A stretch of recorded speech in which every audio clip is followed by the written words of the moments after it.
श्री शिवाय नमस्तुभ्यम। हर हर महादेव। 15 अप्रैल 2026 आज है प्रदोष व्रत और मासिक शिवरात्रि। आइए आपको इस वीडियो में बेलपत्र सींचने की कथा, प्रदोष व्रत कथा, बैसाख महीने का महत्व और सिद्धि विनायक गणेश जी की संपूर्ण कथा का रसवादन कराते हैं। देर न करते हुए आरंभ करते हैं। सबसे पहले आज प्रदोष काल का समय 6:47 से करीब 9 बजे के आसपास रहने वाला है। इस समय की गई शिव भक्ति अनंत गुना फल देती है। हर हर महादेव। विनायक गणेश जी की कथा आइए श्रवण करते हैं।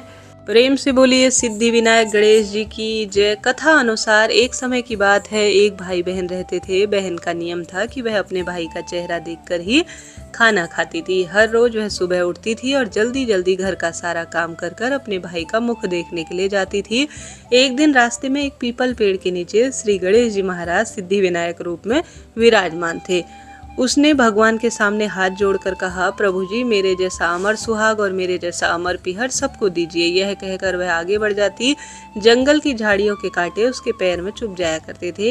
एक दिन भाई के घर पहुंची और भाई का मुख देखकर बैठ गई तो भाभी ने पूछा, पैरों में क्या हुआ? यह सुनकर उसने भाभी को जवाब दिया कि रास्ते में जंगल की झाड़ियों के गिरे हुए कांटे पैर में चुभ जाया करते हैं। जब वह वापस अपने घर आ जाए तब भाभी ने अपने पति से कहा कि रास्ते को साफ करवा दो, आपकी बहन के पैर में कांटे चुभ जाते हैं।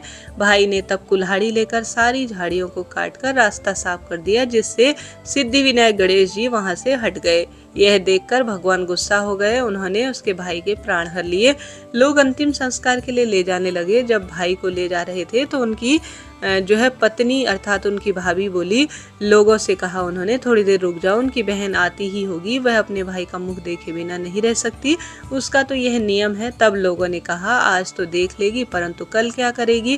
रोज दिन की तरह बहन अपने भाई का मुख देखने के लिए जंगल से निकली। तंग जंगल में उसने देखा कि रास्ता साफ हुआ है। जब वह आगे बढ़ी तो उसने देखा सिद्धि विनायक को भी वहां से हटा दिया है। तब उसने जाने से पहले श्री गणेश जी को अपने स्थान पर रखा, उन्हें स्थान देकर प्रणाम किया। भूल चूक के लिए क्षमा प्रार्थी होकर भोग प्रसाद समर्पित कर कर अमर सुहाग और अमर पीहर प्रभु जी सबको देना, ऐसी प्रार्थना कर कर आगे निकल गई। भगवान तब सोचने लगे, अगर इसकी नहीं सुनी तो हमें भला कौन मानेगा, हमें कौन पूजेगा? तब सिद्धि विनायक गणेश जी ने उसे आवाज दी, बेटी इस खेजड़ी की 7 पत्तियां ले जा और उसे कच्चे दूध में घोलकर अपने भाई के ऊपर छींटा दे देना, वह उठकर बैठ जाएगा। यह सुनकर जब बहन पीछे मुड़ी तो वहां कोई भी नहीं था। फिर उसने सोचा कि ठीक है, जैसा सुना है वैसा कर लेती हूँ। फिर वह 7 खेजड़ी की पत्तियों को अपने भाई को लेकर घर पहुंच गई। उसने देखा कई लोग वहां बैठे हैं, भाभी रो रही है, भाई की लाश रखी है। तब उसने उस पत्तियों को बताए हुए नियम के तहत भाई के ऊपर इस्तेमाल किया। तब भाई उठकर बैठ गया। भाई बोला बहन से कि आज तो खूब गहरी नींद आई है। तब वह बहन बोली, ऐसी नींद तो दुश्मन को भी ना आए, और उसने सारी बात अपने भाई को बताई। तब से तो मान्यता है कि गणेश जी महाराज की इस कथा को बुधवार के दिन जो सुनता है उसके अमर पीहर और अमर ससुराल सदा सर्वदा के लिए हो जाता है और खुशियां उसके जीवन में बनी रहती है। हे गणेश जी महाराज, आपने जैसे उस बहन के भाई की रक्षा की, उसके पीहर पक्ष को श्रेष्ठ रूप में बनाए रखा और अमर सुहाग का उस बहन को आशीर्वाद दिया, आज जो भी दिव्य दिन पर आपकी इस कथा को सुन रहे हैं उनकी हमेशा लाज रखना, सौभाग्य बनाए रखना, अमर पीहर और अमर ससुराल उनको सदा सर्वदा देते रहना। बोलिए सिद्धि विनायक गणेश जी की। बुधवार व्रत कथा अनुसार सूत जी बोले, बुध त्रयोदशी व्रत से सर्व कामना सिद्ध हो जाती है। इस व्रत में हरी वस्तुओं का उपयोग करना चाहिए। भगवान शंकर की आराधना धूप, बेलपत्र इत्यादि से करनी चाहिए। व्रत कथा अनुसार एक पुरुष का नया विवाह हुआ था। विवाह के 2 दिन बाद ही उसकी पत्नी मायके चली गई।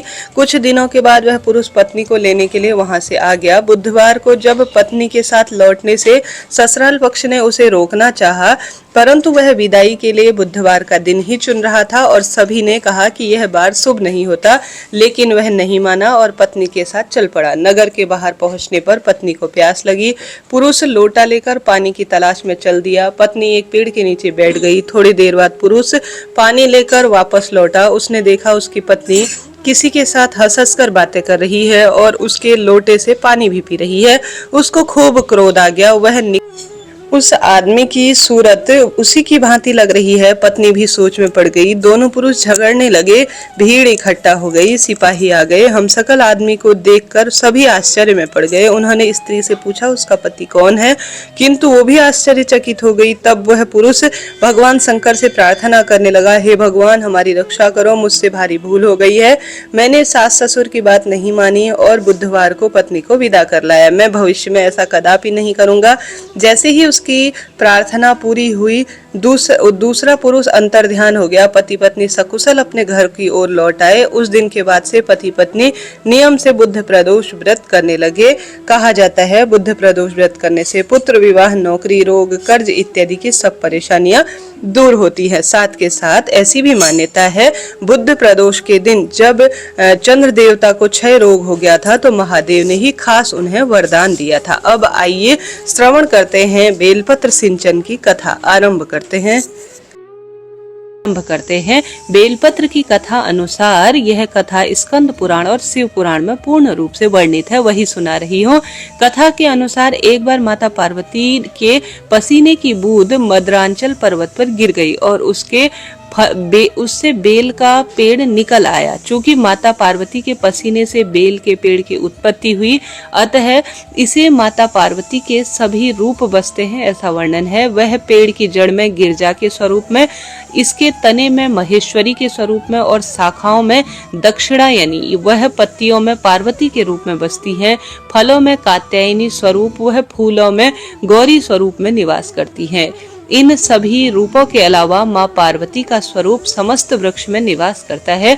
बेलपत्र में माँ पार्वती का प्रतिबिंब होने के कारण इसे भगवान शिव पर चढ़ाया जाता है। भगवान शिव पर बेलपत्र चढ़ाने से वह प्रसन्न होते हैं और भक्त की सभी मनोकामना पूर्ण करते हैं। जो व्यक्ति किसी तीर्थ स्थान पर नहीं जा सकता है, वह श्रावण मास में बिल्व पत्र के मूल भाग में पूजा करके उसमें जल अर्पित करता है तो उसे संपूर्ण तीर्थों के दर्शन का पुण्य प्रताप मिल जाता है। साथ ही ऐसा भी वर्णन मिलता है कि श्रावण मास के अलावा हर एक सोमवार, हर जो प्रदोष आती है उस दिन, मासिक शिवरात्रि या प्रत्येक दिन जो भी बिल्व पत्र का जो पूजन करता है, उसकी जड़ में कच्चा दूध और जल सिंचित करता है, उसे सौभाग्य मिलता है, दुख दारिद्रता का अंत होता है और सदा सर्वदा खुशियां मिलती है। नारद जी ने एक बार भोलेनाथ की स्तुति कर पूछा था कि हे प्रभु, आपको प्रसन्न करने के लिए सबसे उत्तम और सुलभ साधन क्या है? हे त्रिलोकीनाथ, आप तो निर्विकार और निष्काम है, आप सहज ही प्रसन्न हो जाते हैं। फिर भी मेरी जानने की इच्छा है कि आपको इतना अधिक यह बिल्व पत्र क्यों प्रिय है? शिव जी बोले, नारद जी, वैसे तो मुझे भक्त के भाव सबसे अधिक प्रिय है, फिर भी आपने पूछा है तो मैं बता देता हूँ। मुझे जल के साथ साथ बिल्व पत्र बहुत प्रिय है। जो अखंड बिल्व पत्र मुझे श्रद्धा से अर्पित करता है, मैं उसे अपने लोक में स्थान देता हूँ। नारद जी भगवान शंकर और माँ पार्वती की वंदना कर अपने लोक की ओर चले गए। उनके जाने के पश्चात पार्वती जी ने शिव जी से पूछा, प्रभु, मेरी यह जानने की बड़ी उत्कृष्ट इच्छा हो रही है कि आपको बिल्व पत्र इतना प्रिय क्यों है? कृपा करके मेरी जिज्ञासा शांत करे। शिव जी बोले, हे शिवे, बिल्व के पत्ते मेरी जटा के समान है। उसका त्रिपत्र यानी तीन पत्ते ऋग्वेद, यजुर्वेद और सामवेद हैं। शाखाएं समस्त शास्त्र का स्वरूप है। बिल्व पत्र को आप पृथ्वी पर कल्प वृक्ष माने, जो कि ब्रह्मा, विष्णु और शिव का स्वरूप है। स्वयं महालक्ष्मी ने शैल पर्वत पर बिल्व वृक्ष रूप में जन्म लिया था। यह सुनकर पार्वती जी कौतूहल में पड़ गई। उन्होंने पूछा, देवी लक्ष्मी ने आखिर बिल्व वृक्ष का रूप क्यों धारण किया? आप कथा विस्तार से कहिए। यह सुनकर जो है शिव जी महाराज विस्तार से कथा सुनाने लगे। भोलेनाथ ने पार्वती को कथा सुनाना शुरू किया। उन्होंने कहा, हे देवी, सतयुग में ज्योति रूप में मेरे अंश का रामेश्वर लिंग था। ब्रह्मा आदि देवों ने उसका विधिवत पूजन अर्चन किया था।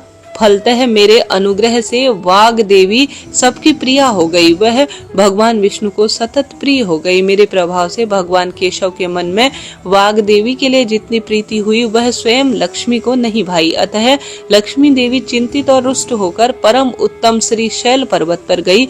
वहां उन्होंने मेरे लिंग विग्रह की उग्र तपस्या जो है प्रारंभ कर दी। हे परमेश्वरी, कुछ समय बाद महालक्ष्मी ने मेरे लिंग विग्रह को थोड़ा ऊर्ध्व के एक वृक्ष के रूप का धारण किया और अपने पत्र पुष्प द्वारा निरंतर मेरी पूजन करने लगी। इस तरह उन्होंने कोटि वर्ष अर्थात 1 करोड़ वर्ष तक आराधना की, अतः उन्हें मेरा अनुग्रह प्राप्त हुआ। महालक्ष्मी ने मांगा कि श्रीहरि के हृदय में मेरे प्रभाव से वाग देवी के लिए जो स्नेह हुआ है वह समाप्त हो जाए। शिव जी बोले, मैंने महालक्ष्मी को समझाया कि श्रीहरि के हृदय में आपके अतिरिक्त किसी और के लिए कोई स्थान प्रेम नहीं है, वाग देवी के प्रति तो सिर्फ उनकी श्रद्धा है। यह सुनकर लक्ष्मी प्रसन्न हो गई और पुनः भगवान विष्णु के हृदय में स्थापित होकर निरंतर उनके साथ विहार करने लगी। हे लक्ष्मी, हे पार्वती, महालक्ष्मी के हृदय में एक बड़ा विकार इस प्रकार दूर हुआ। इस कारण हरिप्रिया उसी वृक्ष रूपा में सर्वदा अतिशय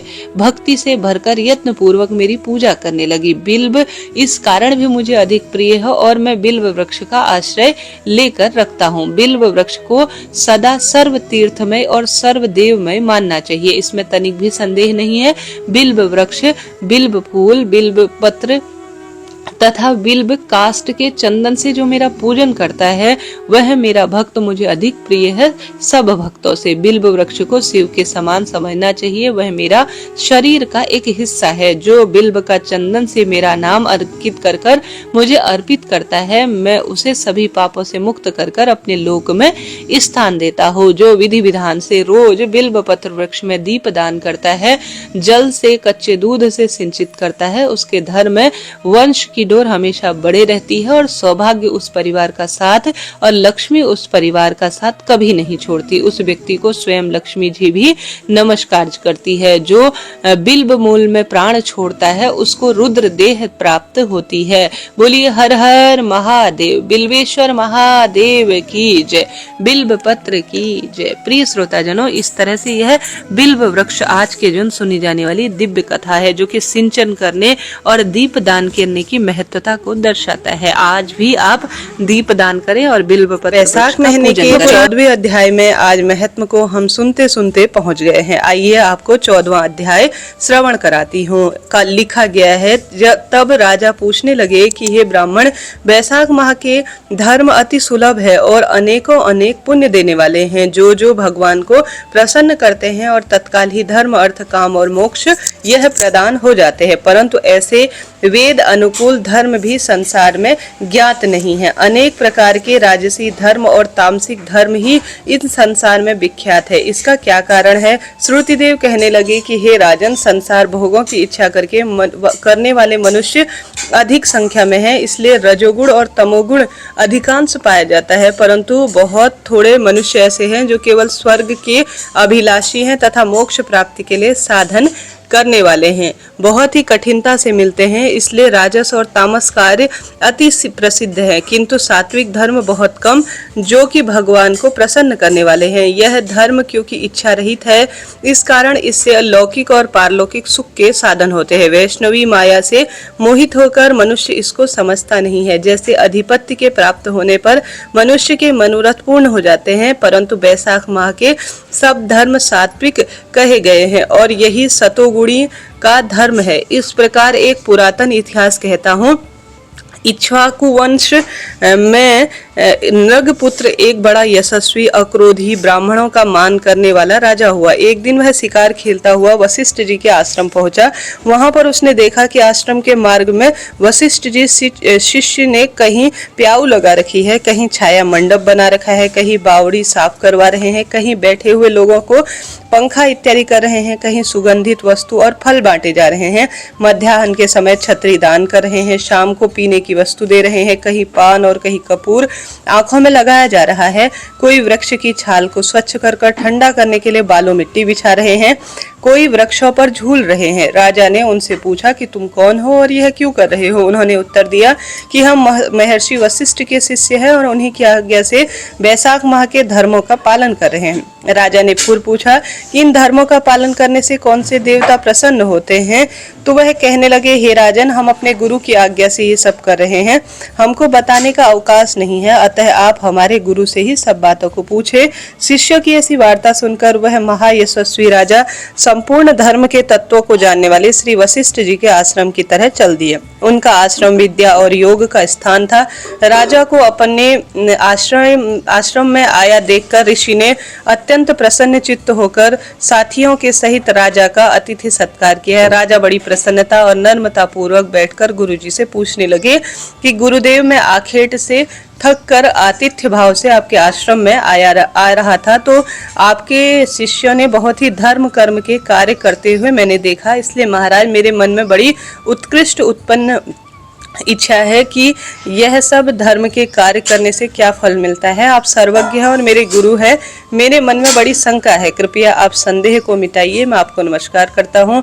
वशिष्ठ जी कहने लगे कि राजा, ऐसा प्रतीत होता है कि तुम्हारे पुण्य फलीभूत हो रहे हैं, जो तुम्हारी बुद्धि भगवान की कथा और धर्म के तत्वों को जानने की इच्छा में लगी है। तुम्हारी बुद्धि अत्यंत पवित्र और सुशिक्षित है।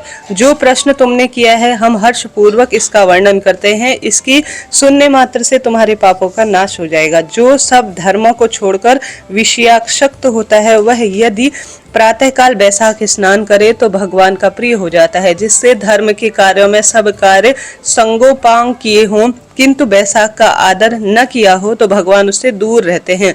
जिससे बैसाख माह में बिना दान और स्नान खो दिया है, वह इस कर्म से चंडाल योनि में जन्म लेता है। बैसाख माह में श्रद्धा से भगवान का थोड़ा सा भी पूजन करता है, वह प्रसन्न हो जाते हैं। अधिक से अधिक परिश्रम वह नहीं देखते। भगवान बैसाख मास के धर्म अति सुलभ है और भगवान को प्रसन्न करने के लिए उसमें थोड़ा सा ही श्रम और व्यय भी अधिक नहीं करना पड़ता। इसलिए जो बैसाख माह में धर्म को नहीं करता वह दंडनीय है।